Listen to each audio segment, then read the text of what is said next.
এতিয়া আমি 10.2 এক্সাৰসাইজৰ question number 4 কৰিম। প্ৰমাণ কৰা যে বৃত্তৰ ব্যাসৰ মূৰত টনা স্পৰ্শবোৰ সমান্তৰাল। ব্যাস মানে ডায়ামিটাৰ, ব্যাসাৰ্ধ দুডাল ব্যাসাৰ্ধ, তাৰমানে ব্যাসাৰ্ধডাল ডাঙৰ কৰি দিলে কি হয়, দুই মূৰে যেতিয়া টাচ কৰে তেতিয়াহ'লে বৃত্তটোৰ তেতিয়াহ'লে হেয়া ব্যাস হয়। এইটো তোমালোকে জানাই, মই তথাপিও এনে কৈছো আৰু। তো মই ইয়াত এটা ও কেন্দ্ৰযুক্ত বৃত্ত আঁকি ললো। এ বি হৈছে ব্যাস, ই এফ আৰু চি ডি মই দুডাল স্পৰ্শক আঁকিলো সমান্তৰালভাৱে। ঠিক আছে, মই এইখিনিকে লিখিছো। দিয়া আছে ও কেন্দ্ৰযুক্ত বৃত্ত এ আৰু বি বিন্দুত ই এফ আৰু চি ডি স্পৰ্শক। প্ৰমাণ আমাক কৰিব লাগে ই এফ সমান্তৰাল চি ডি বা পেৰেলেল টু চি ডি। এতিয়া আহিলে প্ৰমাণ। ইয়াত তোমালোকে চোৱা, এ বি ই এফৰ ওপৰত লম্ব, এ বি লম্ব ই এফ, আৰু এ বি চি ডি ওপৰতো লম্ব,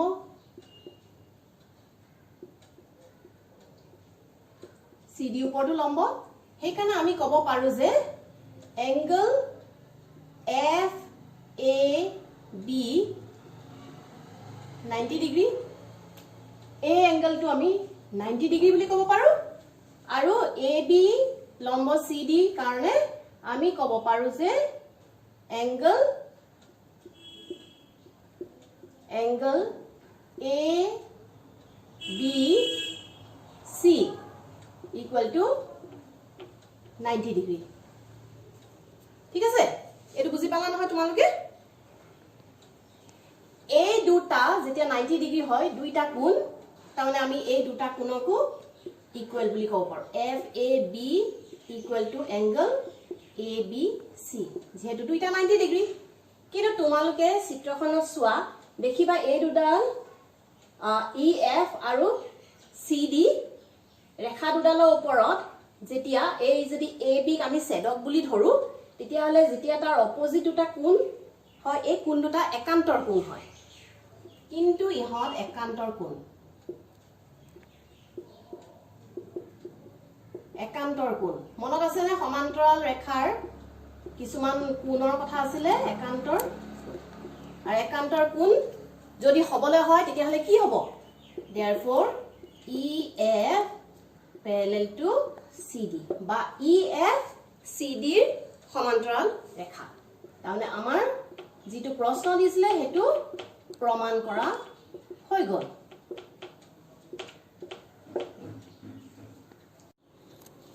এতিয়া আমি এক্সাৰসাইজ 10.2 কুৱেশ্যন নম্বৰ 5 কৰিম। প্ৰমাণ কৰা যে বৃত্তৰ স্পৰ্শকৰ স্পৰ্শবিন্দু টনা লম্বডাল কেন্দ্ৰৰ মাজেৰে যায়। আগৰ অংকটোত আমাক কৈছিলে স্পৰ্শক কিডাল সমান্তৰাল বুলি প্ৰমাণ কৰিবলৈ, কিন্তু এইটো অংকত দিয়া আছে যে সমান্তৰাল হয়। খালি ইয়াত দিয়া আছে যে সেই স্পৰ্শবিন্দুত স্পৰ্শ কৰা দুইটা পইণ্ট, তাৰমানে এই মই ছবিখন যিখন আঁকিছো তাত এ বিন্দু আৰু বি বিন্দু, এইডাল যিডাল লম্ব এইডাল কেন্দ্ৰৰ মাজেৰে যায়, অ বিন্দুৰ মাজেৰে যায় বুলি আমাক প্ৰমাণ কৰিবলৈ দিছে। সেইখিনিকে মই লিখিলো। এতিয়া দিয়া আছে অ কেন্দ্ৰীয় বৃত্ত পি এ কিউ, তাৰমানে পি এ কিউ, এইটো কিউ হয় দেই, আৰু আৰ বি এছ, এই দুডাল হৈছে সমান্তৰাল দুডাল স্পৰ্শক বৃত্তটোৰ এ আৰু বি বিন্দুত স্পৰ্শ কৰিছে। প্ৰমাণ কৰিব লাগে এ বি ৰেখাডাল কেন্দ্ৰৰ মাজেৰে যায়। সেইকাৰণে আমি কি কৰিম, ইয়াত এ আৰু বি জইন কৰিম। এ বি জইন কৰিলো, আৰু মোৰ প্ৰমাণত সুবিধা হ'বৰ কাৰণে মই আৰু এটা অংকন কৰিম। সেইটো হৈছে মই আৰ কিউ আৰু পি কিউ আৰু আৰ এছৰ সমান্তৰালকে আন এডাল মই ইয়াত ৰেখা টানিম, অ চি অ, তাৰমানে। ঠিক আছে, আৰু এইখিনিকে মই অংকনত লিখি দিম। এতিয়া মই অংকনত এইখিনি লিখিয়ে দিলো। অ এ আৰু অ বি সংযোগ কৰা হ'ল, O C parallel to P Q, আৰ এছো তোমালোকে লিখিব পাৰা পেৰেলেল টু আৰ এছ, অংকন কৰা হ'ল। মই এইখিনি মানে অকমান আগতীয়াকৈ লিখি থৈছো যেহেতু এইবোৰ লিখিবলৈ গ'লে তোমালোকৰ সময় বহুত লাগিব আৰু মোৰ হেণ্ডৰাইটিংটো বৰ ভাল নহয় সেইকাৰণে বেয়া নাপাবা আৰু তোমালোকে দেই খালি তোমালোকৰ হেণ্ডৰাইটিং কিন্তু ভাল কৰিবা ঠিক আছে তো এতিয়া আমি প্ৰমাণলৈ যাম প্ৰমাণত চোৱা PA parallel to CO এইফালে RB parallel to CO মানে সমান্তৰাল হয় CO লগত তেতিয়া হলে PAO A angle to আৰু COA A angle to এই দুটা angle কি হ'ব এই ছেদকৰ একে সাইডে আছে নহয় এই angle দুটা যোগফল হ'ব 180 ডিগ্ৰী তাৰমানে ছেদকৰ একেফালে থকা অন্তৰ্বৰ্তী কোণৰ যোগফলৰ মাপ হৈছে বা মেজাৰমেন্ট হৈছে 180 ডিগ্ৰী ঠিক আছে এইখিনিকে মই এতিয়া লিখিম আৰু এই মতে তোমালোকে কৰি গলে এনসাৰটো ধুনীয়াকৈ ওলাই যাব so PA parallel to CO therefore angle PAO plus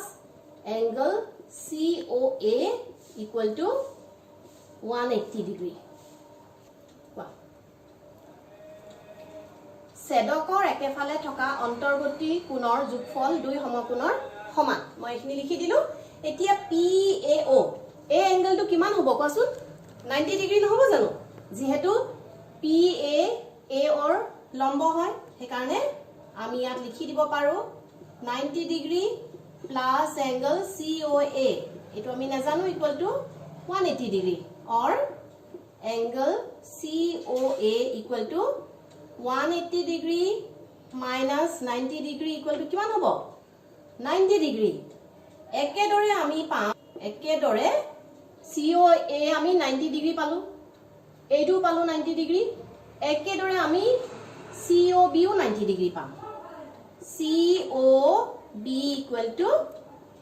90 degree পাম এইখিনি মই কৰা নাই আৰু এখানে একেদৰে বুলি লিখিছো ঠিক আছে COB 90 ডিগ্ৰী বুলি COA মই এটো 1 বুলি দি দিছো আৰু COB 2 বুলি দি দিছো ঠিক আছে এতিয়া 1 আৰু 2 পৰা angle COA plus angle COB equal to দুইটা 90 ডিগ্ৰী নহয় জানো 90 plus 90 degree equal to 180 degree আমি পালো দেখিছা না এইটো 180 ডিগ্ৰী আমি পালো 180 ডিগ্ৰী আমি কেতিয়া পাম যেতিয়া সৰলৰেখা হয় সেই কাৰণে আমি ইয়াৰ পৰা ক'ব পাৰো যে therefore AOB এডাল সৰলৰেখা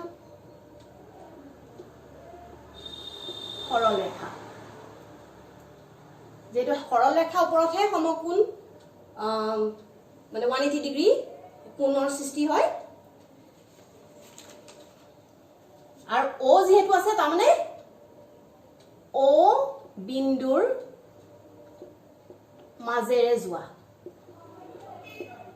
মাজেৰে যোৱা এডাল সৰলৰেখা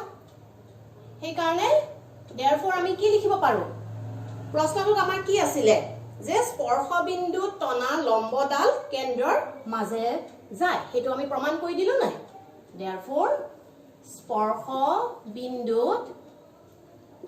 টনা লম্বডাল কেন্দ্ৰৰ মাজেৰে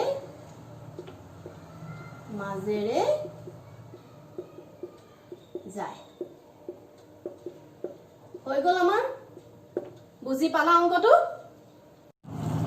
এতিয়া আমি এক্সাৰসাইজ 10.2 নাম্বাৰ 6 টো কৰিম বৃত্তৰ কেন্দ্ৰৰ পৰা 5 সেন্টিমিটাৰ দূৰত্বত থকা এটা বিন্দু A ৰ পৰা ইয়াত মই ছবিখনত ৰাখিছো A 5 সেন্টিমিটাৰ দূৰত আছে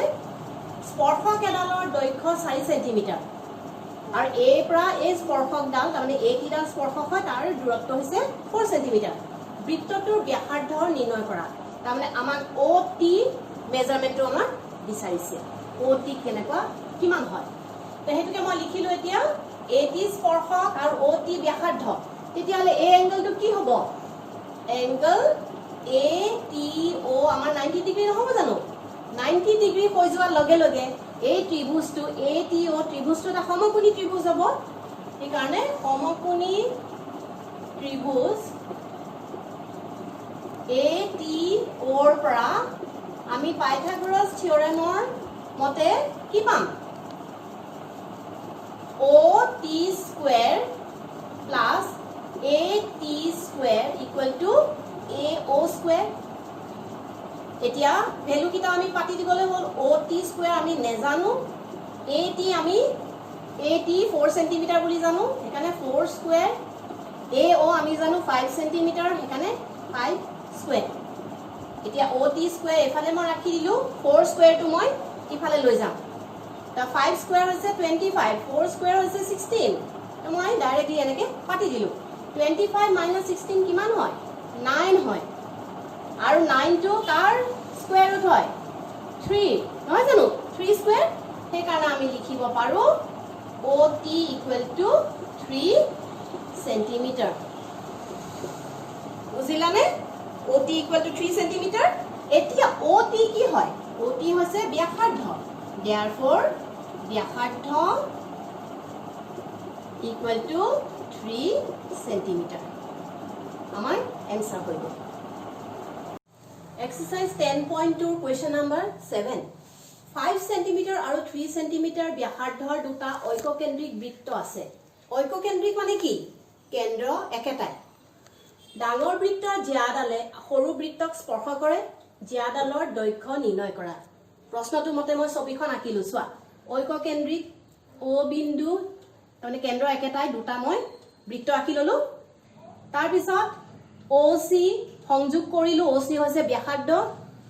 সৰু বৃত্তটোৰ তাৰ পিছত AB হৈছে স্পৰ্শক আৰু স্পৰ্শ বিন্দু হৈছে C প্ৰশ্ন মতে আমাৰ OA 5 cm OC 3 cm এইখিনি মই ইয়াত লিখি ললো এতিয়া তোমালোকে চোৱা OC AB ওপৰত লম্ব হয় নহয় সেই কাৰণে OC AB ওপৰত লম্ব so therefore angle OCA equal to 90 degree angle OCA যেটা 90 degree হয় তেতিয়া হলে OAC triangle to সমকোণী ত্ৰিভুজ হৈ যায় এতিয়া সমকোণী ত্ৰিভুজ OAC পৰা আকৌ পাইথাগোৰাছৰ মতে আমি কি পাওঁ OA square equal to AC square plus OC square OA square আমাক দিয়া আছে 5 বুলি তাৰমানে 5 স্কয়াৰ AC টো আমাক উলিয়াব লাগিব আৰু OC আছে আমাৰ 3 স্কয়াৰ তাৰমানে ব্যাসাৰ্ধ 3 নহয় জানো তেতিয়াহলে এফালে কি হ'ল 5 স্কয়াৰ হৈছে 25 মই 3 স্কয়াৰটো এফালে লৈ আহিছো 3 স্কয়াৰ হৈছে 9 -9 হৈ যাব AC square or AC square equal to 25 minus 9 is 16 16 means 4 square therefore AC equal to 4 cm আমি পাই গলো এতিয়া তোমালোকে চোৱা মই AC হে পালো 4 cm বুলি মুক লাগে AB মেজারমেন্ট C যেতিয়া মধ্যবিন্দু হয় তেতিয়া হলে AB equal to twice AC বুলিও আমি ক'ব পাৰো twice AC মানে কি হয় 2 into 4 equal to 8 cm তেতিয়ালা আমাৰ প্ৰশ্নটো যেটো আছিল যে ডাঙৰ বৃত্তটোৰ জিয়াডালৰ দিশ হৈছে 8 cm বুজি পালা